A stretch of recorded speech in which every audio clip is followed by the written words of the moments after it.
ഒരു ബിസിനസ്സിലെ ഏറ്റവും പ്രധാനപ്പെട്ട മേഖലയാണ് കസ്റ്റമർ എന്നുള്ളത്. ബിസിനസ്സിനെ പഴയ കാലത്ത് 4ആയി ഡിവൈഡ് ചെയ്തിരുന്നു.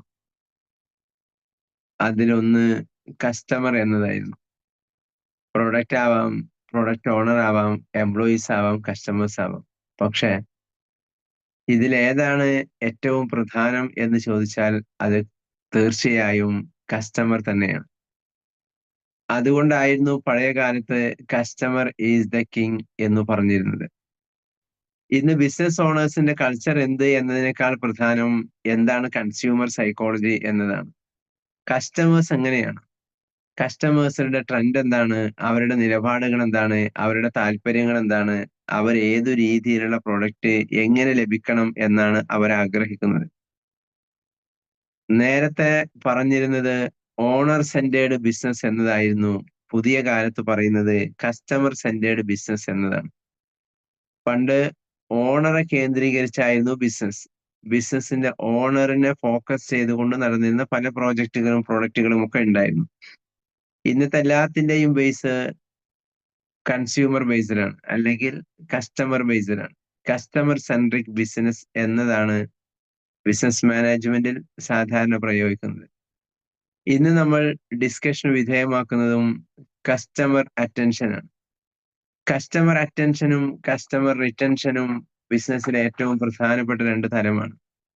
കസ്റ്റമർ റിറ്റൻഷൻ, നമ്മളിൽ നിന്ന് പ്രോഡക്റ്റ് പർച്ചേസ് ചെയ്ത ഒരു കസ്റ്റമർ വീണ്ടും നമ്മുടെ പ്രോഡക്റ്റ് യൂസ് ചെയ്യുകയും വീണ്ടും പർച്ചേസ് ചെയ്യുകയും ചെയ്യുന്ന ഒരു സിസ്റ്റമാണ് കസ്റ്റമർ റിറ്റൻഷൻ. പക്ഷേ കസ്റ്റമർ അറ്റൻഷൻ, പ്രത്യേകിച്ച് ഡയറക്റ്റ് സെല്ലിങ്ങിൽ, അതിന് ട്രഡീഷണൽ ബിസിനസ്സിനേക്കാളും ഏറെ പ്രാധാന്യമുണ്ട്. കാരണം ഒരു ടെക്സ്റ്റൈൽസ്, ട്രഡീഷണൽ ബിസിനസ് മോഡിൽ വർക്ക് ചെയ്യുന്ന ഒരു ടെക്സ്റ്റൈൽസ്, ആ ടെക്സ്റ്റൈൽസിൽ നിന്നും ഒരു കസ്റ്റമർ ഒരു സീസണിൽ, ഒരു ഓണത്തിനോ പെരുന്നാളിനോ ക്രിസ്മസിനോ ഒരു വെഡ്ഡിംഗ് പാർട്ടിക്കോ ഒരു ഡ്രസ്സ് എടുക്കുന്നു. പിന്നെ അടുത്ത തവണ ഡ്രസ്സ് എടുക്കാൻ വേണ്ടി അദ്ദേഹം അവിടെ വന്നേക്കാം, വരാതിരിക്കാം. അതിനിടയിൽ അതിനപ്പുറം ഈ കസ്റ്റമറുമായി ഈ സിസ്റ്റത്തിന് യാതൊരു ബന്ധവുമില്ല. അതാണ് ട്രഡീഷണൽ സിസ്റ്റത്തിലുള്ളത്. എങ്കിൽ ഡയറക്റ്റ് സെല്ലിങ്ങിൽ ഒരു കസ്റ്റമർ ഒരു പ്രോഡക്റ്റ് പർച്ചേസ് ചെയ്താൽ അദ്ദേഹം പിന്നെ പ്രോഡക്റ്റ് പർച്ചേസ് ചെയ്താലും ഇല്ലെങ്കിലും അദ്ദേഹം ആ കമ്പനിയുടെ ഭാഗമാണ്. കറക്റ്റ്? അദ്ദേഹം ആ കമ്പനിയുടെയും സിസ്റ്റത്തിന്റെയും ഭാഗമാണ്. അതുകൊണ്ട് തന്നെ ഡയറക്റ്റ് സെല്ലിംഗ് സിസ്റ്റത്തിൽ ഏതു രീതിയിലും കസ്റ്റമർ അറ്റൻഷന് ഏറെ പ്രാധാന്യമുണ്ട്. ഇന്ന് നമ്മൾ ചർച്ച ചെയ്യുന്ന കസ്റ്റമർ അറ്റൻഷൻ എന്നതുകൊണ്ട് ഉദ്ദേശിക്കുന്നത് ഒരാളെ നമ്മൾ നമ്മുടെ കമ്പനിയുമായി, നമ്മുടെ പ്രോഡക്റ്റുമായി അസോസിയേറ്റ് ചെയ്യിപ്പിക്കാൻ നമ്മൾ ശ്രദ്ധിക്കേണ്ട 5 സ്റ്റെപ്പുകളാണ് ഇന്നത്തെ വിഷയത്തിൽ നമ്മുടെ പ്രധാനപ്പെട്ട ചർച്ച. 5 കാര്യങ്ങളിൽ കസ്റ്റമർ അറ്റൻഷനിൽ നമ്മൾ ശ്രദ്ധിക്കേണ്ട പ്രധാനപ്പെട്ട 5 കാര്യങ്ങൾ. ഒന്നാമത്തെ കാര്യം ഫസ്റ്റ് ഇംപ്രഷൻ എന്നതാണ്. ഇത് ഒരാൾ കസ്റ്റമർ ആയതിനു ശേഷമുള്ളതല്ല, കസ്റ്റമർ ആക്കാനുള്ളതാണ്. എന്ന് പറഞ്ഞാൽ പ്രോസ്പെക്ടിങ്ങിലെ തന്നെ 5 കാര്യങ്ങളാണ് നമ്മൾ ഡിസ്കഷൻ വിധേയമാക്കുന്നത്. എന്താണ് ഫസ്റ്റ് ഇംപ്രഷൻ? അത് first impression is the best impression എന്നത് ആയിരുന്നു പണ്ട് പറഞ്ഞിരുന്നത്. പക്ഷെ അത് ഫസ്റ്റ് ഇംപ്രഷനിലല്ല, ലാസ്റ്റ് ഇംപ്രഷൻ ലാസ്റ്റിംഗ് ഇംപ്രഷൻ അല്ല, ഫസ്റ്റ് ഇംപ്രഷൻ തന്നെ ലാസ്റ്റിംഗ് ഇംപ്രഷൻ ആക്കി മാറ്റണം നമുക്ക്. ഫസ്റ്റ് ഇംപ്രഷൻ ലാസ്റ്റ് ഇംപ്രഷനായി മാറരുത്, ഫസ്റ്റ് ഇംപ്രഷൻ ലാസ്റ്റിംഗ് ഇംപ്രഷനായി മാറണം. ഫസ്റ്റ് ഇംപ്രഷൻ അവസാനത്തതാവരുത്, മറിച്ച് അവസാനിക്കാത്തതാവണം. ലാസ്റ്റിംഗ് ചെയ്യുന്നതായിരിക്കണം ഫസ്റ്റ് ഇംപ്രഷൻ. എങ്ങനെയാണ് നമുക്ക് ലാസ്റ്റിംഗ് ചെയ്യിപ്പിക്കുവാൻ കഴിയുക? അത് എല്ലാ നിരക്കും പുതിയ രീതിയിൽ. കസ്റ്റമർ എവിടെയാണുള്ളത്? കസ്റ്റമർ ഉള്ളത് ഡിജിറ്റൽ വേൾഡിലാണ്. കസ്റ്റമർ ഒരു പ്രോഡക്റ്റ് പർച്ചേസ് ചെയ്യാൻ എവിടെ നിന്ന് ആഗ്രഹിക്കുന്നു? അത് ഡിജിറ്റൽ പ്ലാറ്റ്ഫോമുകളിൽ നിന്ന് ആഗ്രഹിക്കുന്നു. കസ്റ്റമർ ഒരു പ്രോഡക്റ്റ് യൂസ് ചെയ്യാൻ എവിടെ നിന്ന് ആഗ്രഹിക്കുന്നു? അത് ഡിജിറ്റലിൽ നിന്ന് ആഗ്രഹിക്കുന്നു. ഒരു ഉദാഹരണം, ഒരാവശ്യത്തിന് ഒരു പേന തെരഞ്ഞു നടന്നാൽ ഇന്നൊരു വീട്ടിലോ ഒരു മീറ്റിങ്ങിലോ അത് കിട്ടാനില്ല.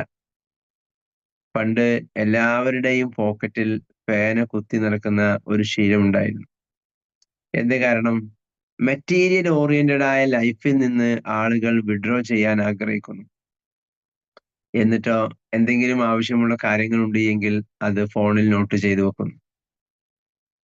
ഏതു രീതിയിലും ആളുകൾ ആഗ്രഹിക്കുന്നത് ഡിജിറ്റലൈസ്ഡായ ഒരു വേൾഡിൽ ജീവിക്കാൻ തന്നെയാണ്. നമ്മൾ എത്ര തന്നെ അതിനെ അകറ്റാനും ഒക്കെ ശ്രമിച്ചാലും ഡിജിറ്റൽ ലോകത്ത് ജീവിക്കാൻ കസ്റ്റമർ ആഗ്രഹിക്കുന്നു. ഒന്നാമത്തെ കാര്യം, കസ്റ്റമറിനെ നമുക്ക് എങ്ങനെ ഫസ്റ്റ് ഇംപ്രഷൻ ലാസ്റ്റിംഗ് ഇംപ്രഷൻ ആക്കി മാറ്റിയെടുക്കാൻ പറ്റും. ആ ലാസ്റ്റിംഗ് ഇംപ്രഷൻ ആക്കി മാറ്റിയെടുക്കണമെന്നുണ്ട് എങ്കിൽ നമ്മളുടെ പെർഫോമൻസ്, നമ്മുടെ പ്രസന്റേഷൻ, നമ്മുടെ അവതരണം, നമ്മൾ കൊണ്ടുപോകുന്ന പ്രോഡക്റ്റ് അല്ലെങ്കിൽ നമ്മൾ പ്രസന്റ് ചെയ്യുന്ന പ്രോഡക്റ്റ്, അതിന്റെ സിസ്റ്റം, നമ്മുടേത് എഡ്യൂക്കേഷൻ ആണ് എന്നതാണ് നമ്മുടെ ഏറ്റവും വലിയ അട്രാക്ഷൻ. എന്തുകൊണ്ട്? അതാണ് രണ്ടാമത്തെ വിഷയം. എന്തുകൊണ്ട് അത് നമ്മുടെ ഏറ്റവും വലിയ അട്രാക്ഷനായി മാറുന്നു? അതിന്റെ ഉത്തരം കസ്റ്റമർ നീഡാണ്. ഒന്നാമത്തേത് കസ്റ്റമറുടെ ഇംപ്രഷൻ ആണ്, രണ്ടാമത്തേത് കസ്റ്റമറുടെ നീഡാണ്. കസ്റ്റമറുടെ നീഡാണ് ഒരുപക്ഷെ ഇന്ന് ഏറ്റവും കൂടുതൽ ചർച്ച ചെയ്യേണ്ടത്. കസ്റ്റമറുടെ നീഡിൽ നിന്നേ നമുക്ക് അറ്റൻഷൻ കൊണ്ടുവരാൻ പറ്റൂ. ലോകത്ത് നടക്കുന്ന ബിസിനസ്സുകൾ മുഴുവൻ 3 കാരണങ്ങൾ കൊണ്ട് സംഭവിക്കുന്നതാണ്. അവിടെയാണ് നമ്മുടെ കസ്റ്റമർ നീഡിനെ നമ്മൾ ഫോക്കസ് ചെയ്യേണ്ടത്. ലോകത്ത് എന്തൊക്കെ ബിസിനസ് നടക്കുന്നുണ്ടോ അത് 3-ൽ ഒരു കാരണം കൊണ്ടാണ്. ഒന്നാമത്തെ കാരണം, അതൊരു പ്രോബ്ലം സോൾവിങ് ആയിരിക്കും. അതൊരു ബിസിനസ് ആയി മാറണമെന്നുണ്ട് എങ്കിൽ ഒന്നുകിൽ അതൊരു പ്രോബ്ലം സോൾവിങ് ആണ്. ഏതോ ചില പ്രശ്നങ്ങളുടെ പരിഹാരമാണ് അത്. നമ്മൾ നമ്മുടെ പ്രൊഡക്റ്റിലൂടെ കടന്നു പോവുക, അപ്പൊ നമുക്ക് അതിന്റെ ഉത്തരം കിട്ടും. ലോകത്ത് നടക്കുന്ന ബിസിനസ്സുകൾ മുഴുവൻ ഏതോ ചില പ്രൊഡക്റ്റുകളുടെ പരിഹാരമാണ്, ഏതോ ചില പ്രശ്നങ്ങളുടെ പരിഹാരമാണ്. ഒന്നാമത്തെ ബിസിനസ്. ബിസിനസിന്റെ രണ്ടാമത്തെ മോഡ്, അത് ഒരു നീഡ് ഫുൾഫിൽമെന്റ് ആണ്. ഒന്നുകിൽ അതൊരു പ്രശ്നം തീർക്കാനുള്ളതാണ്, അല്ലെങ്കിൽ അതൊരു നീഡ് ഫുൾഫിൽമെന്റ് ആണ്. യെസ്, നമ്മൾ കണ്ണട വെക്കുന്നത് ഒരു പ്രോബ്ലം സോൾവിങ്ങിനാണ്. എന്നാൽ നമ്മളൊരു ആഭരണം ധരിക്കുന്നത് നീഡ് ഫുൾഫിൽമെന്റിനാണ്. അതുമല്ലെങ്കിൽ അതിന്റെ മൂന്നാമത്തെ ഓപ്ഷൻ ആസ്പിരേഷൻ, ഏതോ ചില ആഗ്രഹങ്ങൾ പൂർത്തീകരിക്കപ്പെടാൻ വേണ്ടിയിട്ടാണ്. ഈ 3-ൽ ഒരു കാരണം കൊണ്ടല്ലാതെ ഈ ഭൂമിയിൽ ഒന്നും ആരും ഉണ്ടാക്കുന്നില്ല, ഒന്നും ആരും വിൽക്കുന്നില്ല, ഒന്നും ആരും വാങ്ങുന്നില്ല. അത് നിങ്ങൾ ഏത് പ്രൊഡക്റ്റോ എന്ത് സർവീസോ എന്തിനേയും കണക്ട് ചെയ്ത് വെക്കും. ഒന്നെങ്കിൽ അതൊരു പ്രശ്നം തീർക്കാനുള്ളതാണ്, അല്ലെങ്കിൽ അതൊരു ആവശ്യം നിറവേറ്റാനുള്ളതാണ്, അല്ലെങ്കിൽ ഒരാഗ്രഹം പൂർത്തീകരിക്കപ്പെടാനുള്ളതാണ്.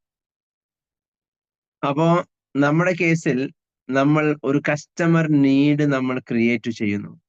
ഈ കസ്റ്റമർ നീഡിൽ ഏറ്റവും വാല്യൂ കിട്ടുന്ന ഏതിനാ? ഇതില് 2ഉം 3ഉം കാറ്റഗറി വളരെ പ്രധാനമാണ്. ഒന്നാമത്തെ വിഷയം കസ്റ്റമർ ഇംപ്രഷൻ നമ്മൾ സംസാരിച്ചു. രണ്ടാമത്തെ കാര്യം കസ്റ്റമർ നീഡ്. കസ്റ്റമർ നീഡ് നമ്മൾ ഇവാലുവേറ്റ് ചെയ്യുമ്പോൾ നമ്മുടെ കേസിൽ ഇതൊരു പ്രോബ്ലം സോൾവിങ് ആണോ? സാൻഡ് ബോക്സ് നൽകുന്ന പ്രോഡക്റ്റുകൾ പ്രോബ്ലം സോൾവിങ് ആണോ? ഒന്നാമത്തെ ചോദ്യം അതാണ്. യെസ്, അതൊരു പ്രോബ്ലം സോൾവിങ് ആണ്. രണ്ടാമത്തേത്, അതൊരു നീഡ് ഫുൾഫിൽമെന്റ് ആണോ? യെസ്, അത് നീഡ് ഫുൾഫിൽമെന്റ് ആണ്. മൂന്നാമത്തേത്, അത് ഒരു ആസ്പിരേഷൻ ആണോ? ആഗ്രഹങ്ങളുടെ പൂർത്തീകരണത്തിന് അത് ഉപകരിക്കുന്നതാണോ? അതുമാണ്. ഇവിടെയാണ് നമ്മളുടെ കസ്റ്റമർ അറ്റൻഷനിൽ ഏറ്റവും പ്രധാനമായ ഒരു തലം നിലകൊള്ളുന്നത്. മിക്കവാറും പല പ്രോഡക്റ്റുകളും ഇതിലേതെങ്കിലും ഒന്നിനെ മാത്രമേ ഫോക്കസ് ചെയ്യുന്നുള്ളൂ. ഇതിൽ ഒരു ചോദ്യത്തിന് മാത്രമേ ഉത്തരം നൽകുന്നുള്ളൂ. ക്ലിയർ ആണല്ലോ? എന്നാൽ ചില പ്രോഡക്റ്റുകൾ ഒന്നിനു മാത്രമല്ല 3 ചോദ്യങ്ങളുടെയും ഉത്തരമായിരിക്കും. അങ്ങനെ വരുന്ന പ്രോഡക്റ്റുകൾ എപ്പോഴും മാർക്കറ്റിൽ ബൂം ചെയ്യപ്പെടുന്നു, അതിനെപ്പോഴും വാല്യൂ ലഭിക്കുന്നു. നമ്മുടെ പ്രോഡക്റ്റിന്റെ ഒരു കോൺഫിഡൻസ് തന്നെയാണ് നമുക്ക് ഈ കസ്റ്റമർ നീഡ് നൽകുന്ന ഉത്തരം. നമ്മൾ വിൽക്കുന്ന പ്രോഡക്റ്റ് എല്ലാ അർത്ഥത്തിലും അതൊരു പ്രോബ്ലം സോൾവിങ് ആണ്. അപ്പോൾ എന്താണ് നമ്മുടെ പ്രസന്റേഷനിൽ വരേണ്ട വിഷയം? നമ്മുടെ പ്രസന്റേഷനിൽ ഈ 3 കാര്യങ്ങളും വരണം. നിങ്ങളുടെ കുഞ്ഞ് അനുഭവിക്കുന്ന ഈ പ്രശ്നത്തിനുള്ള ഏറ്റവും ബെസ്റ്റ് സൊല്യൂഷൻ ആണ് മാട്രിക്സ്. യെസ്. രണ്ടാമത്തേത്, നിങ്ങളുടെ ആവശ്യങ്ങൾ പൂർത്തീകരിക്കപ്പെടാൻ എന്താണ് ആവശ്യങ്ങൾ? അവർക്ക് വേണ്ടത് ഇത്ര മെറിറ്റ് കിട്ടലാണ്, അല്ലെങ്കിൽ അവരുടെ വലിയ ആവശ്യം മാത്സ് പഠനം എങ്ങനെ ഈസി ആക്കാം എന്നതാണ്. ആ നീഡ് ഫുൾഫിൽമെന്റിനുള്ള ഏറ്റവും നല്ല ഓപ്ഷനാണിത്. +1 സയൻസ് പഠിക്കുന്ന ഒരു വിദ്യാർത്ഥിക്ക് 10th എന്റെ കുഞ്ഞു ആദ്യത്തെ മോളാണ്, അവർ 10th വരുന്നു. അപ്പോൾ എനിക്ക് എന്തു ചെയ്യണം? അവർക്ക് ഏറ്റവും നല്ല മാർക്ക് കിട്ടണം എങ്കിൽ എനിക്ക് അവർക്ക് നൽകാവുന്ന ഏറ്റവും നല്ല ഗിഫ്റ്റാണിത്. നീഡ് ഫുൾഫിൽമെന്റ് അവിടെ പരിഹരിക്കപ്പെടുന്നു. മൂന്നാമത്തേത് ആസ്പിരേഷൻ ആണ്. എന്റെ ആഗ്രഹം ഒരു മികച്ച ഡോക്ടർ ആവുക എന്നതാണ്. അതിന് എനിക്കുള്ള തടസ്സം ഇന്ന സബ്ജക്റ്റുകളാണ്. അല്ലെങ്കിൽ അതിന് എനിക്കുള്ള പ്രശ്നം എനിക്ക് ഇത്ര ഗ്രേഡ് മാർക്ക് കിട്ടില്ലേ എന്നതാണ്. യെസ്, കിട്ടും. അതിനുള്ള ഓപ്ഷൻ നമ്മുടെ കൈവശമുണ്ട്. അങ്ങനെ അവരുടെ ആഗ്രഹ പൂർത്തീകരണത്തിന് എങ്ങനെയാണ് നമുക്കിത് അവതരിപ്പിക്കാൻ പറ്റുക? ഇത് ഈ മൂന്നും നമ്മൾ അവതരിപ്പിക്കേണ്ടതാണ് എങ്കിലും നമ്മൾ ഏതൊരു വ്യക്തിയോടാണോ പ്രോസ്പെക്റ്റിംഗ് നടത്തുന്നത് അവരുടെ നീഡ് എന്താണ്? ഫോർ എക്സാമ്പിൾ, എന്റെ കുഞ്ഞ് നന്നായിട്ട് പഠിക്കും, ക്ലാസ്സിലെ ടോപ്പാണ്, അല്ലെങ്കിൽ ക്ലാസ്സിലെ സ്കൂളിലെ ഏറ്റവും ബെസ്റ്റ് 5 കുട്ടികൾ പെട്ടവരാണ് എന്ന് പറയുന്നിടത്ത് ആ കുഞ്ഞിനോട്, ആ പാരന്റിനോട് നമ്മൾ ഒരിക്കലും സംസാരിക്കേണ്ടത് മാത്സിന്റെ പ്രശ്നങ്ങൾ തീർക്കലായിരിക്കൊള്ളും എന്നില്ല. മാത്സിൽ അതിന്റെ ബേസിക്കും ഫണ്ടമെന്റൽസും അറിയാത്തതായിക്കൊള്ളും എന്നില്ല. മാത്സിൽ 100ൽ 100 മാർക്ക് കിട്ടൽ, അല്ലെങ്കിൽ മാത്സിൽ ഫുൾ A+ കിട്ടൽ, അവിടെയാണ് നമ്മൾ അവരെ എന്ത് ചെയ്യേണ്ടത്? കണക്ട് ചെയ്യേണ്ടത്.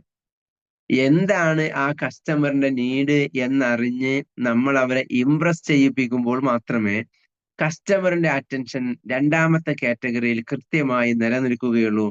മൂന്നാമത്തെ കാര്യം ഇമോഷണൽ സെല്ലിംഗ് ആണ്.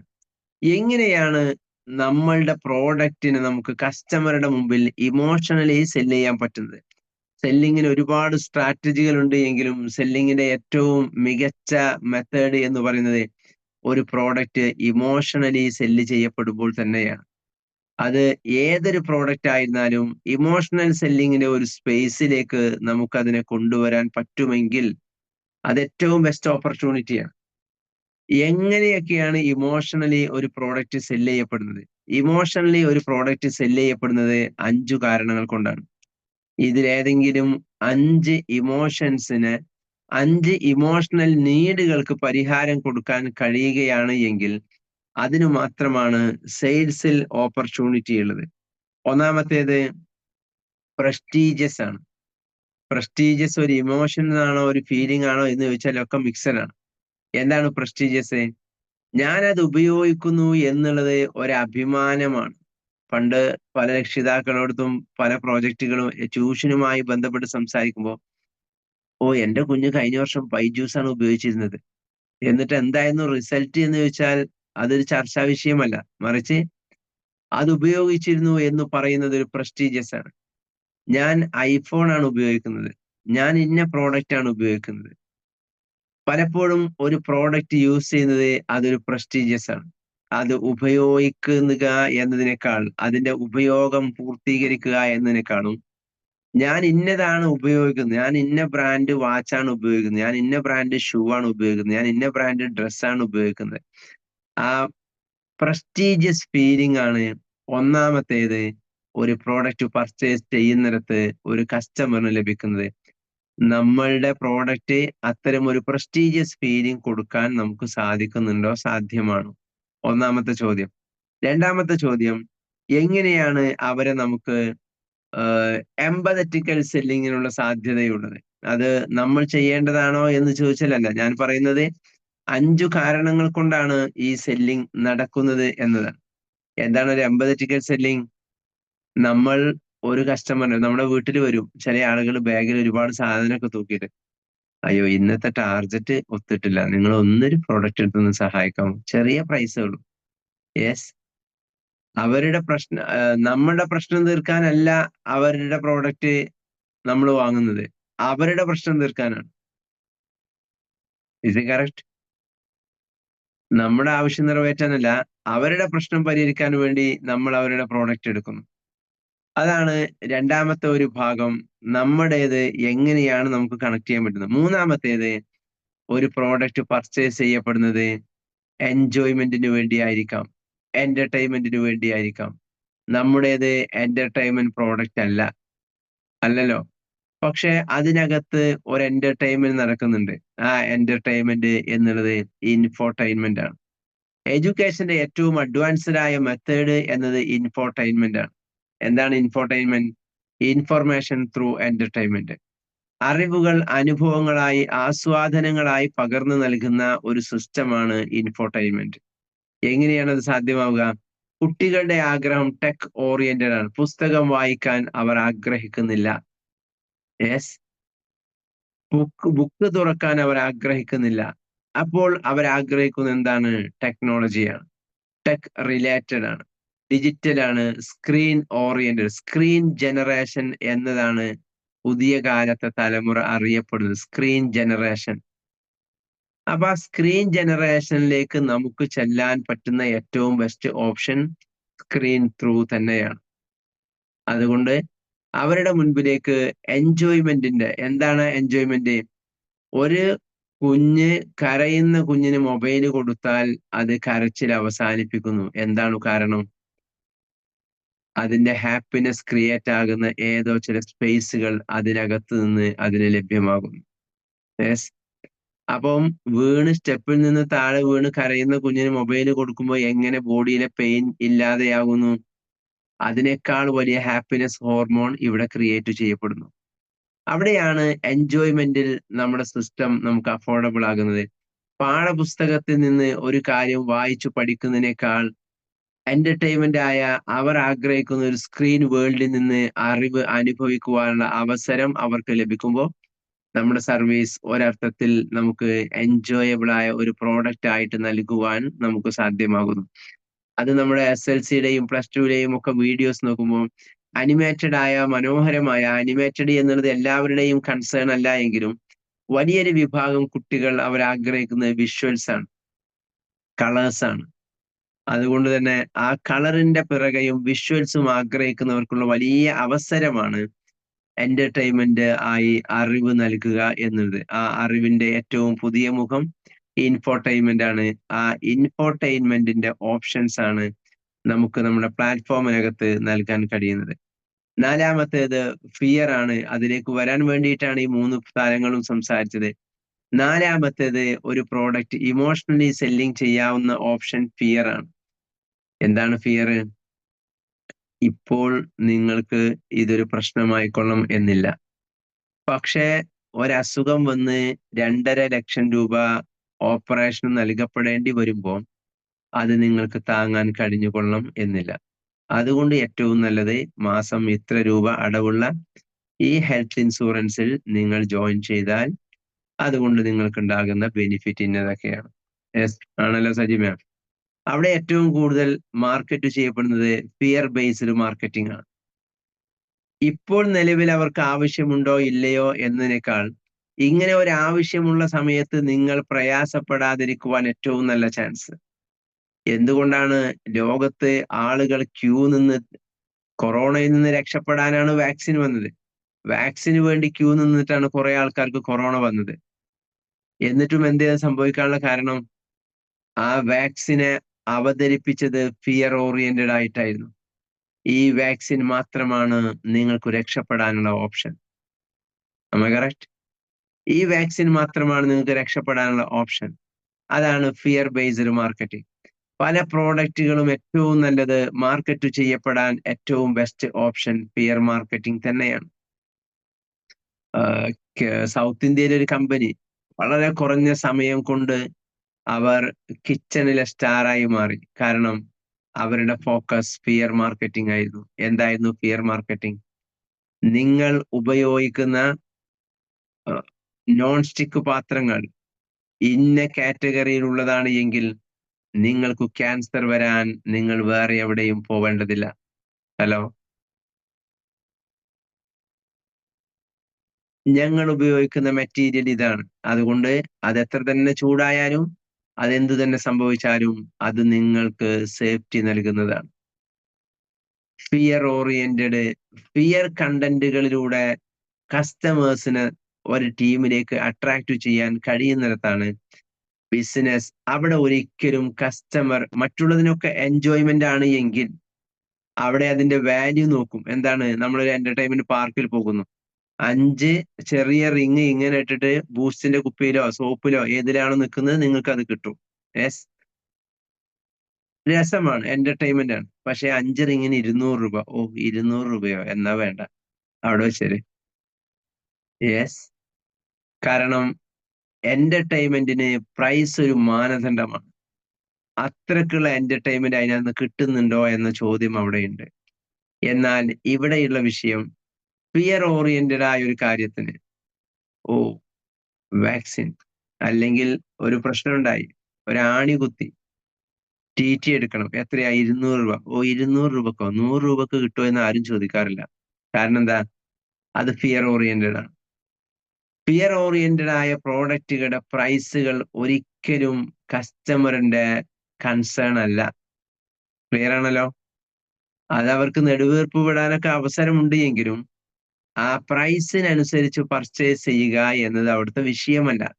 അവർ എവിടെ നിന്നെങ്കിലും അത് എന്ത് ചെയ്തിരിക്കും? കണ്ടെത്തിയിരിക്കും. 24 അവേഴ്സിനകം ഓപ്പറേഷൻ ചെയ്തില്ല എങ്കിൽ ജീവൻ അപകടത്തിലാണ്. 3000 രൂപയായിട്ട് ഹോസ്പിറ്റലിൽ പോയ ആള് 5 മണിക്കൂർ കൊണ്ട് 2,00,000 രൂപ അഡ്വാൻസ് ഹോസ്പിറ്റലിൽ കൊടുത്തിരിക്കും. കാരണം ഫിയർ ഓറിയന്റഡ് ആണ് ആ മാർക്കറ്റിംഗ്, ആ selling. That is emotional. Emotionally connect ചെയ്യാവുന്ന ഏറ്റവും നല്ല ബിസിനസ് മോഡ് എന്ന് പറയുന്നത് ഫിയർ മാർക്കറ്റിംഗ് ആണ്. അപ്പം ഇവിടെ നമ്മുടെ ചോദ്യം, ഈ വർഷം 10th പഠിക്കുന്ന, +2 പഠിക്കുന്ന കുട്ടിയുടെ രക്ഷിതാക്കളോട് നമ്മൾ പറയേണ്ടത് എന്താണ്? ഇത് ജോയിൻ ചെയ്തില്ലെങ്കിലും അവർ പാസ്സാവും, അതിന് സംശയമൊന്നുമില്ല. കാരണം വിദ്യാഭ്യാസ വകുപ്പ് പാസ്സാവാൻ വേണ്ടി മത്സരിച്ചുകൊണ്ടിരിക്കുകയാണ്. കഴിഞ്ഞ വർഷത്തെക്കാൾ ഈ വർഷം എങ്ങനെ റിസൾട്ട് ഉണ്ടാക്കി കൊടുക്കാം. പക്ഷേ പാസ്സായവർക്ക് നിങ്ങൾ ആഗ്രഹിക്കുന്ന കോഴ്സ് കിട്ടില്ല എന്നതാണ് പ്രശ്നം. ഹലോ? പാസ്സായവർക്ക് നിങ്ങൾ ആഗ്രഹിക്കുന്ന കോഴ്സ് കിട്ടില്ല എന്നതാണ് പ്രശ്നം. കാരണം ഫുൾ A+ കിട്ടിയവന് പോലും ആഗ്രഹിക്കുന്ന ഡിപ്പാർട്ട്മെന്റുകളിൽ പഠിക്കാനുള്ള അവസരം ഇന്നില്ല. ആ അവസരം നിങ്ങൾക്ക് കിട്ടണമെന്നുണ്ട് എങ്കിൽ നിങ്ങൾ പാസ്സായാൽ പോരാ, മിനിമം ലെവൽ ക്വാളിഫൈ ആയാൽ പോരാ, അതിന്റെ മാക്സിമം ലെവലിലേക്ക്, ഫസ്റ്റ് 5% നിങ്ങളുടെ കുഞ്ഞ് എത്തിയിട്ടില്ല എങ്കിൽ അതിന്റെ അവസരമാണ് നഷ്ടപ്പെടുന്നത്. അത് നേരത്തെ നമ്മൾ ഒരു സെഷന് സംസാരിച്ചത്. എങ്ങനെയാണ് അവസരം? 1 മാർക്കാണ് ഈ പ്രോഡക്റ്റ് പർച്ചേസ് ചെയ്തിട്ട് മാത്സിന്റെ പരീക്ഷയ്ക്ക് നിങ്ങളുടെ കുഞ്ഞിന് കിട്ടുന്നത് എങ്കിൽ, അല്ലെങ്കിൽ +1 സയൻസ് പർച്ചേസ് ചെയ്ത ഒരു കുഞ്ഞിന് ഒരു സബ്ജക്റ്റിൽ 3 മാർക്കാണ് 1 ഇയർ ഇത് യൂസ് ചെയ്തിട്ട് ലഭ്യമാകുന്നത് എങ്കിൽ, ആ 3 മാർക്ക് അവൻ ആഗ്രഹിക്കുന്ന കോളേജിൽ സീറ്റ് കിട്ടുമോ ഇല്ലയോ എന്നതിന്റെ മാനദണ്ഡമാണ്. അവൻ ആഗ്രഹിക്കുന്ന ഡിപ്പാർട്ട്മെന്റിൽ അവന് ഒരു അഡ്മിഷൻ കിട്ടുമോ ഇല്ലയോ എന്നതിന്റെ മാനദണ്ഡമാണ്. അങ്ങനെയാണെങ്കിൽ അവൻ ആഗ്രഹിക്കുന്ന ഒരു ലൈഫ്, അവൻ ആഗ്രഹിക്കുന്ന ഒരു മാരേജ്, അവൻ ആഗ്രഹിക്കുന്ന ഒരു പ്രൊഫഷൻ, അതിനൊക്കെ ഏറ്റവും വലിയ ടേണിംഗ് പോയിന്റ് ആണ് 10th +2 നിങ്ങളുടെ കുട്ടിയുടെ മാർക്ക്. ആ ഒരു മാർക്ക് ഈ ഒരു വർഷത്തെയല്ല, അവരുടെ ലൈഫിനെയാണ് എന്ത് ചെയ്യുന്നത്? ബാധിക്കുന്നത്, സ്വാധീനിക്കുന്നത്. അതുകൊണ്ട് തന്നെ ഈ ഒരു വർഷം നിങ്ങൾ ഈ ഒരു പ്രോഡക്റ്റ് വാങ്ങിക്കൊടുക്കുക എന്നതാണ് ആസ് എ പാരന്റ് നിങ്ങളുടെ കുട്ടിയോട് നിങ്ങൾക്ക് ചെയ്യാനുള്ള ഏറ്റവും നല്ല കമ്മിറ്റ്മെന്റും ഏറ്റവും നല്ല ഗിഫ്റ്റും. ഐ റിപ്പീറ്റ്, ഈ ഒരു പ്രോഡക്റ്റ് ഈ വർഷം വാങ്ങിക്കൊടുക്കുക എന്നതാണ് ഈ കുഞ്ഞിന് വേണ്ടി നിങ്ങൾ ചെയ്യുന്ന ഏറ്റവും വലിയ ഇൻവെസ്റ്റ്മെന്റ്, ഏറ്റവും നല്ല കമ്മിറ്റ്മെന്റ്, ഏറ്റവും നല്ല ഗിഫ്റ്റ്. എന്തുകൊണ്ട്? അവരുടെ ലൈഫിൽ ലൈഫ് ലോങ് അവരെ മെറിറ്റ് ഫിക്സ് ചെയ്യുന്നതിൽ, അവരുടെ അക്കാദമിക് പെർഫോമൻസ് നിശ്ചയിക്കുന്നതിൽ, അവരാഗ്രഹിക്കുന്ന ഡിപ്പാർട്ട്മെന്റും കോളേജും ഓപ്ഷൻസും കിട്ടുന്നതിൽ ഇതിലെ ഓരോ മാർക്കിനും അത്രമാത്രം പ്രാധാന്യമുണ്ട്. അപ്പോൾ അതിന്റെ പ്രൈസ് ഒരിക്കലും എന്തല്ല, ഒരു പ്രശ്നമല്ല. അല്ലെങ്കിലും നമ്മുടെ പ്രോഡക്റ്റിൽ പ്രൈസ് നമുക്ക് വിഷയമല്ല. കാരണം അത്രയും കുറഞ്ഞ പ്രൈസിൽ ഈ പ്രോഡക്റ്റ് ലഭ്യമാകുന്ന മറ്റൊരു പ്ലാറ്റ്ഫോം ഇല്ല എന്നത് തന്നെയാണ് അതിന്റെ കാരണം. 5ാമത്തെ ഇമോഷണൽ സെല്ലിങ്ങിന്റെ ഓപ്ഷൻ സേഫ്റ്റിയാണ്. അതൊരു പക്ഷേ നമ്മുടെ കേസുമായി അത്ര കൺസേൺ ആണ് എന്ന് തോന്നുന്നില്ല. നമുക്ക് ഏറ്റവും അഫോർഡബിൾ ആക്കാൻ പറ്റുന്നതും, മാർക്കറ്റിൽ കസ്റ്റമർ ഒരിക്കലും അതിന്റെ പ്രൈസോ അതല്ലെങ്കിൽ അതിന്റെ ടൈമിങ്ങോ നോക്കാതെ ചെയ്യുന്നതും, എപ്പോഴും പ്രയോറിറ്റി കൊടുക്കുന്നത് പിയർ ബേസ്ഡ് മാർക്കറ്റിങ്ങിനാണ്. കാരണം എന്റർടൈൻമെന്റ് ആണ് എങ്കിൽ നമുക്കത് മാറ്റിവെക്കാനുള്ള ഓപ്ഷൻ ഉണ്ട്, നമുക്കത് നീട്ടിവെക്കാനുള്ള ഓപ്ഷൻ ഉണ്ട്. ഫിയർ ബേസ്ഡ് മാർക്കറ്റിങ്ങിൽ നീട്ടിവെക്കാൻ അവരുടെ മനസ്സ് അവരെ അനുവദിക്കില്ല, അത് അവരെ വേട്ടയാടിക്കൊണ്ടായിരിക്കും. ഇവിടെ നമ്മൾ കസ്റ്റമർ അറ്റൻഷനിൽ ഏറ്റവും പ്രധാനമായി ശ്രദ്ധിക്കേണ്ട ഒരു ഭാഗമാണ് എങ്ങനെയാണ് ആ കസ്റ്റമറുടെ മുമ്പിൽ നമ്മൾ ഈ പ്രോഡക്റ്റിനെ പൊസിഷൻ ചെയ്യുന്നത്. ഇതൊരു എന്റർടൈൻമെന്റ് പ്രോഡക്റ്റ് ആയിട്ടല്ല നമ്മൾ പൊസിഷൻ ചെയ്യുന്നത്. അല്ലല്ലോ. ഇതൊരു പ്രസ്റ്റീജിയസ് പ്രോഡക്റ്റ് ആണോ എന്ന് ചോദിച്ചാൽ അതാക്കാൻ നമുക്ക് കഴിയും. പക്ഷെ ഏറ്റവും നല്ല മാർക്കറ്റിംഗ് സിസ്റ്റവും സ്ട്രാറ്റജിയും ഇമോഷണലി ഇതൊരു ഫിയർ ബേസ്ഡ് പ്രോഡക്റ്റ് ആയിട്ട് അവതരിപ്പിക്കുന്നിടത്താണ്. അത് അവതരിപ്പിക്കണമെങ്കിൽ അവരെ ഭീതിപ്പെടുത്തുന്നതിന് പകരം ഈ ഒരു പോലീസുകാരനോ ഒരു പാരന്റിങ് എക്സ്പേർട്ടോ ഒക്കെ പാരന്റിങ് സെഷൻ എടുത്തു നോക്കിയാൽ അവസാനം എവിടേക്ക് അത് എത്തുക? രക്ഷിതാക്കളെ പേടിപ്പെടുത്തി നിർത്തുകയാണ് അവർ ചെയ്യുന്ന മാർക്കറ്റിംഗ് സ്ട്രാറ്റജി. കറക്റ്റ്? ആ ട്രെയിനിങ്ങിന്റെ പാറ്റേൺ എന്നുള്ളത് ഇന്നത്തെ കാലം വളരെ അപകടം നിറഞ്ഞതാണ് എന്ന് പറഞ്ഞിട്ടാ തുടങ്ങുക. എന്നാൽ ഇന്നത്തെ കാലം അപകടം നിറഞ്ഞതാണോ? നെവർ, ഒരിക്കലല്ല. അപകടങ്ങൾ ഇതിനേക്കാൾ മുമ്പ് നടന്നിട്ടുണ്ട്. എന്തെങ്കിലും അവിഹിതങ്ങളാണ് എങ്കിൽ അതും പഴയ കാലത്ത് ഇതിനേക്കാൾ കൂടുതൽ നടന്നിട്ടുണ്ട്. ഇപ്പോഴാണിത് എല്ലാം എല്ലാവരും അറിയാൻ തുടങ്ങിയത് സോഷ്യൽ മീഡിയ വന്നപ്പോഴാണ് എന്ന് മാത്രമേ ഉള്ളൂ. കറക്റ്റ്? പിന്നെ എന്തിനാ ഈ ഒരു ഡയലോഗ് പറയുന്നത്? ഇത് പറഞ്ഞിട്ട് ആളുകൾ എന്ത് ചെയ്യണം? ഫിയറിൽ നിർത്തണം. എങ്കിലേ അതിന്റെ ബാക്കിയുള്ള കാര്യങ്ങൾ അവർ ശ്രദ്ധിക്കും. എനിവേ, നമ്മൾ നമ്മുടെ മുൻപിലുള്ള കസ്റ്റമേഴ്സിന് കസ്റ്റമർ അറ്റൻഷന് വേണ്ടി നമ്മൾ ആദ്യം ഫസ്റ്റ് ഇംപ്രഷൻ ലാസ്റ്റിംഗ് ഇംപ്രഷൻ ആക്കി മാറ്റിയെടുക്കുവാനുള്ള ശ്രമങ്ങൾ നമ്മൾ നടത്തുക. അതിനു വേണ്ട ടൂളുകൾ നമ്മൾ ഉപയോഗിക്കുന്നുണ്ട് എന്ന് ഉറപ്പുവരുത്തുക. രണ്ടാമത്തേത്, കസ്റ്റമർ നീഡിൽ 3 കാര്യങ്ങളും പ്രോബ്ലം സോൾവിംഗ് ആണ്, നീഡ് ഫുൾഫിൽമെന്റ് ആണ്, ആസ്പിരേഷൻ ആണ്. ഈ 3 കാര്യങ്ങളെയും നമ്മുടെ പ്രോഡക്റ്റുകൾക്ക് നമുക്ക് കണക്ട് ചെയ്യാൻ പറ്റും. മൂന്നാമത്തേത് ഇമോഷണൽ മാർക്കറ്റിംഗ് ആണ്. ഇമോഷണൽ സെല്ലിങ്ങിൽ നമുക്ക് ഈ 5 കാര്യങ്ങളിൽ ഏറ്റവും പ്രധാനപ്പെട്ട ഫിയർ ബേസ്ഡ് മാർക്കറ്റിങ്ങിനെ നമുക്ക് കണക്ട് ചെയ്യാൻ പറ്റും. നാലാമത്തെ കാര്യം കാൾ ടു അറ്റൻഷൻ ടെക്നിക്ക് എന്ന്. കാൾ ടു അറ്റൻഷൻ ടെക്നിക്ക് എന്ന് പറഞ്ഞാൽ അവരേറ്റവും കൂടുതൽ ഇൻട്രസ്റ്റ് ഈ വിഷയത്തിൽ കാണിക്കുവാനുള്ള ശ്രദ്ധ നമ്മുടെ പ്രസന്റേഷൻ നമ്മൾ കൊടുക്കണം. Call to attention. നമ്മുടെ മുൻപിലൂടെ നമ്മൾ തിരക്കിട്ടൊരു വഴിയിലൂടെ ഇങ്ങനെ നടന്നു പോവുക. അത്രയും അർജന്റ് ആണ് നമുക്ക്. പക്ഷെ പോണ വഴിയിൽ ഒരു ആൾക്കൂട്ടം കണ്ടു. ഹലോ, പോണ വഴിയിൽ ഒരു ആൾക്കൂട്ടം കണ്ടു. നമ്മൾ മെല്ലെ ഊളിയിട്ട് നോക്കൂ, എന്താണ് ഇവിടെ നടക്കുന്നത്? അപ്പൊ ഒരുത്തൻ അവിടെ മാജിക് കാണിക്കണം. തിരക്കുള്ള നമ്മളും 2 മിനിറ്റ് അവിടെ നിന്ന് നോക്കുന്നു, എന്താണ് ഈ എക്സൈറ്റ്മെന്റ് ഇവിടെ സംഭവിക്കുന്നത് എന്നറിയാൻ. ആ എക്സൈറ്റ്മെന്റ് ചിലപ്പോൾ അദ്ദേഹം 10 മിനിറ്റ് ലാഗ് ചെയ്ത് കൊണ്ടുപോകും. പക്ഷെ നിങ്ങൾ വഴിയോരത്ത് ഇതുപോലത്തെ ചെറിയ ടിപ്പുകളൊക്കെ നടത്തി ആൾക്കൂട്ടം ക്രിയേറ്റ് ചെയ്യുന്ന എക്സ്പേർട്ടുകളെ നോക്കൂ. അവർ ഇപ്പൊ ചെയ്യും എന്ന രീതിയിലാണ്. പക്ഷെ അതിന്റെ അടുത്തേക്ക് ലോങ്ങിലേക്ക് നോക്കും, അങ്ങോട്ട് നോക്കും, പാസ് ചെയ്യുന്ന ബസ്സിലേക്ക് നോക്കും. എന്നിട്ട് മാക്സിമം ഉള്ള ആളുകളെ പോവാതിരിക്കുവാനും ഈ മൊമെന്റ് തീരുന്നത് വരെ ആളുകളെ പിടിച്ചു നിർത്താനും അവർ ശ്രദ്ധിക്കും. ഇത് കണ്ടിട്ടാണ് നമ്മുടെ ടൗണിലൊക്കെ ഉള്ള ബസ്സുകാര് സ്റ്റാൻഡിൽ എന്ത് ചെയ്യും? ബസ് പോകാൻ പിന്നെയും 12 മിനിറ്റ് സമയം ഉണ്ടാവും. ബസ് ആദ്യം സ്റ്റാർട്ട് ചെയ്തിടും. കാരണം അർജന്റ് ഉള്ള ആളുകൾ സ്റ്റാർട്ട് ചെയ്ത ബസ്സിലേക്കാണ് എന്ത് ചെയ്യുക? ഓടിക്കയറുക. യെസ്. എന്നിട്ട് ബസ് ഒരു സ്റ്റെപ്പ് ബാക്ക് എടുക്കും, ഒരു സ്റ്റെപ്പ് മുന്നെടുക്കും, ഒരു സ്റ്റെപ്പ് ബാക്ക് എടുക്കും, ഒരു സ്റ്റെപ്പ് മുന്നെടുക്കും. എന്തിനാന്ന്? ഇത് കണ്ടിട്ട് ഓടിക്കയറാൻ റെഡിയുള്ള കുറെ ആളുകളുണ്ട്. യെസ്. കസ്റ്റമർ അറ്റൻഷന്, ആ അറ്റൻഷൻ കൊടുക്കുന്ന കാൾ ടു ആക്ഷൻ. എന്താണ് കാൾ ടു ആക്ഷൻ?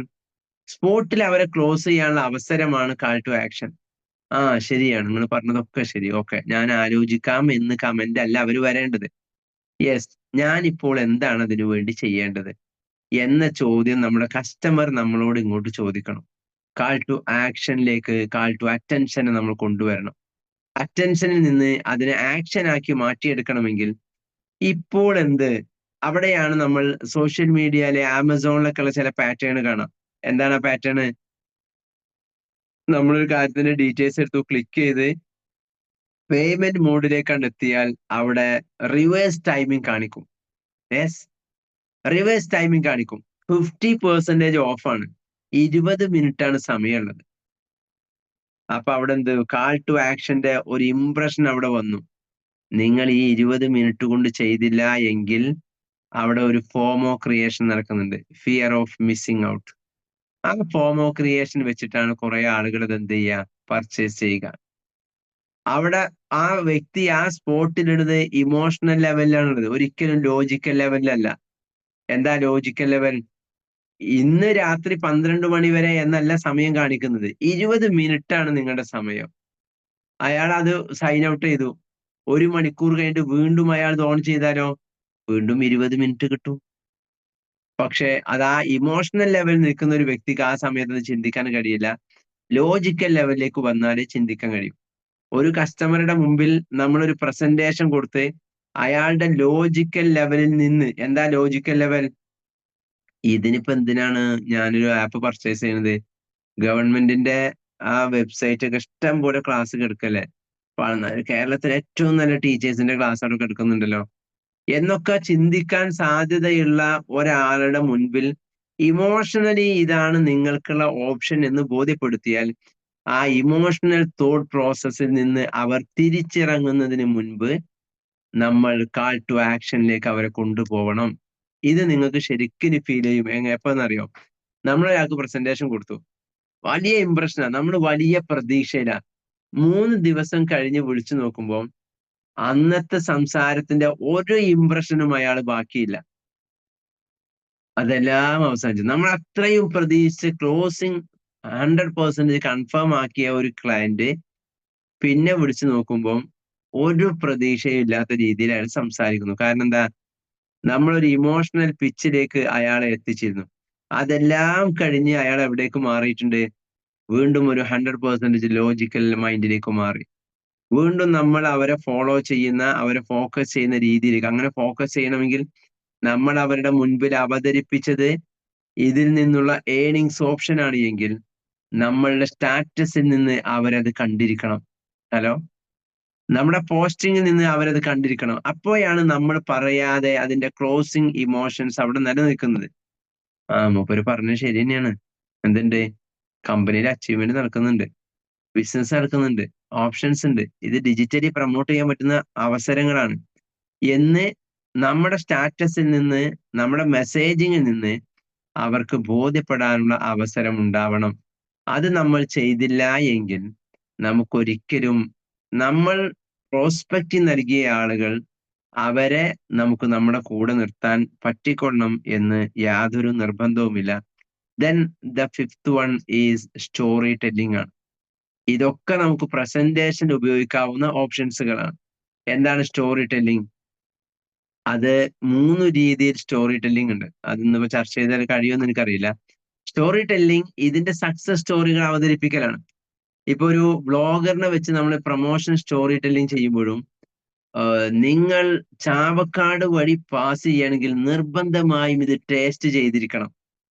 ഹലോ, കാണുമ്പോൾ നമ്മളിത് വിചാരിക്കും, ഓ ഇവൻ അതുവഴി പാസ് ചെയ്തപ്പോൾ അവൻ അൺഎക്സ്പെക്റ്റഡ് ആയിട്ട് കയറി കഴിച്ചതാണ്. അല്ല, അവനെ കണ്ണൂരിൽ നിന്ന് കഴിച്ചിട്ട് വീഡിയോ ചെയ്യാൻ വേണ്ടി മാത്രം കൊണ്ടുവന്നതാണ്.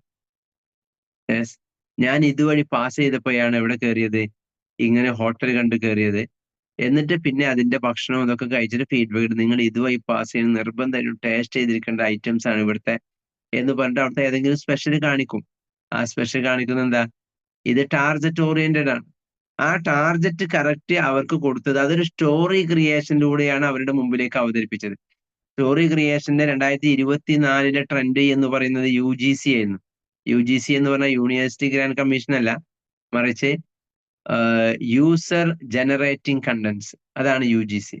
യൂസർ ജനറേറ്റിംഗ് കണ്ടന്റ്സ് ആയിരുന്നു അന്നത്തെ സാധ്യത. നമ്മൾ ആ ടെർമിനോളജി പഠിക്കുക എന്നതിനേക്കാളും എന്താണ് ഇതിലൂടെ നമുക്ക് ചെയ്യാനുള്ള ഓപ്ഷൻ, അത് UGC മോഡാണ്. ഉപയോഗിക്കുന്ന കസ്റ്റമർ അവരുടെ ഫീലിങ്സ് അവതരിപ്പിക്കുന്ന സ്റ്റോറി ടെല്ലിങ്ങുകളാണ് ഒരു ബിസിനസ്സിൽ നമുക്ക് ഈ വർഷം ഇനി വെക്കേഷൻ ഈ സീസൺ അവസാനിക്കുമ്പോൾ നമുക്ക് ചെയ്യാനുള്ളതും അത് തന്നെയാണ്. ഈ വർഷം നമ്മുടെ പ്രോഡക്റ്റ് ഉപയോഗിച്ച യൂസേഴ്സിന്റെ, കസ്റ്റമേഴ്സിന്റെ ടെസ്റ്റിമോണിയൽ വീഡിയോസ് ആണ് ഇനി വെക്കേഷന് നമ്മൾ പ്രൊമോഷന് വേണ്ടി ഉപയോഗിക്കേണ്ടത്. ഹലോ, കാരണം അതാണ് യൂസേഴ്സ് ജനറേറ്റിംഗ് കണ്ടന്റ്സ്.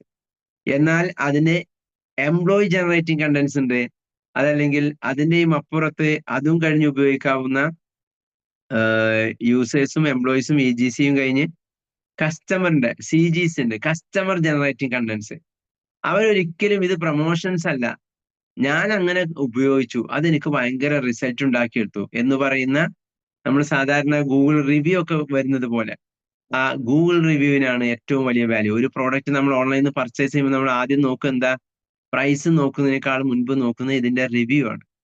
ആ റിവ്യൂവിൽ നിന്നാണ് അതിന്റെ സ്റ്റാർ വാല്യൂ നോക്കുന്നത്. അപ്പോ നമ്മുടെ പ്രോഡക്റ്റിന്റെ 5ാമത്തെ marketing system customer attention system എന്ന് പറയുന്നത് സ്റ്റോറി ടെല്ലിംഗ് ആണ്.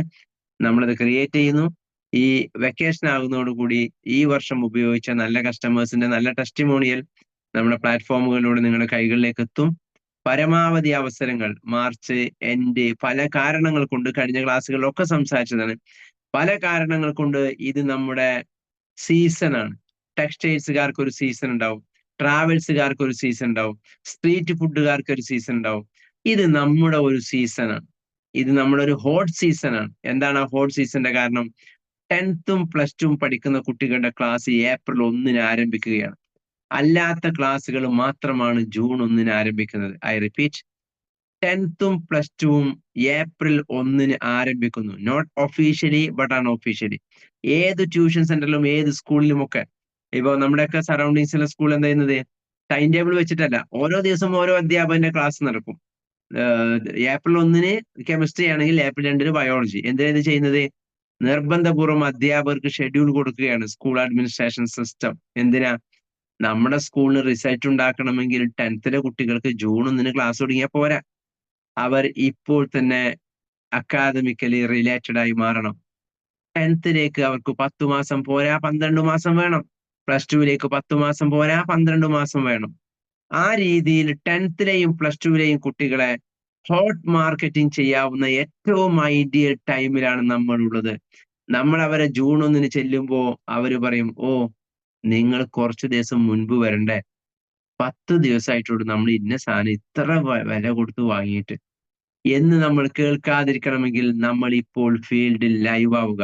ഒന്നാമത്തെ കാര്യം അതാണ്. രണ്ടാമത്തേത് നീറ്റ് ആൻഡ് ജെയ്. ഇത് വലിയ ഒരു വിഭാഗത്തിന്റെ പ്ലസ് 2 മെറിറ്റ് ഉള്ള 85% കുട്ടികൾ, SSLCക്ക് മെറിറ്റ് ഉള്ള 85% കുട്ടികൾ ആദ്യത്തെ പ്രിഫറൻസ് അത് സയൻസ് ആണ്, പ്യുവർ സയൻസ് ആണ്. എന്തുകൊണ്ട്? Medical and engineering. എന്തു തന്നെ പറഞ്ഞാലും ആ 2 പ്രൊഫഷന് ആളുകൾ നൽകുന്ന ഒരു വാല്യൂ ഉണ്ട്, medical and engineering. Am I correct?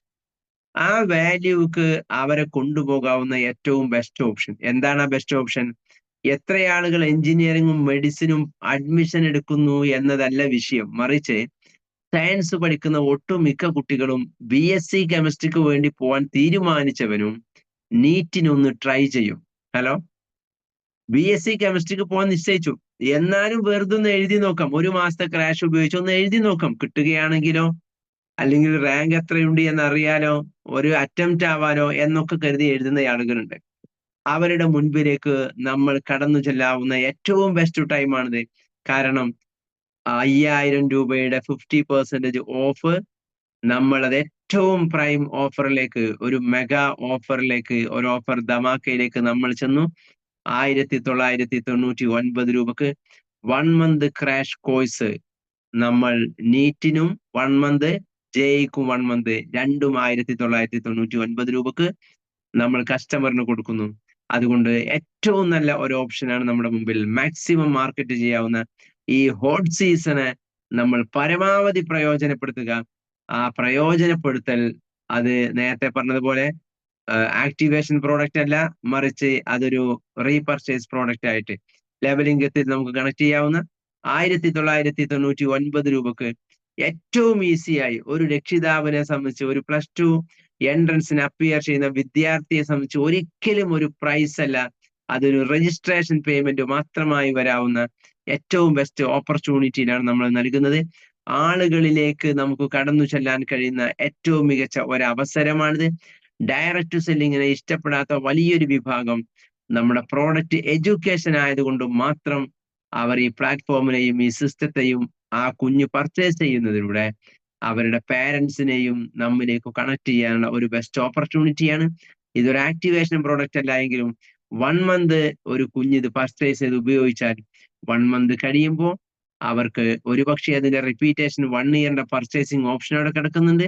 അതല്ലെങ്കിൽ അവരുടെ പാരന്റ്സ് നമ്മളോടത്ത് അസോസിയേറ്റ് ചെയ്യേണ്ട അവസരവും അവിടെ കിടക്കുന്നുണ്ട്. അവസരങ്ങൾ വിനിയോഗിക്കുക. അവസരങ്ങൾ സമയത്തിന് മാത്രമേ അത് ലഭ്യമാകൂ. ആ സമയം കഴിഞ്ഞാൽ സാധാരണ പറയാറുണ്ട്, മഴ പെയ്യുന്ന സമയത്ത് കുടം തുറന്നു വെക്കണം എന്നുള്ളത്. യെസ്, ഇപ്പോൾ നമ്മൾ കുടം അടച്ചു വെച്ചാൽ മഴ കഴിഞ്ഞതിന് ശേഷം പാത്രം നോക്കിയിട്ട് കാര്യമുണ്ടാവില്ല. Thank you.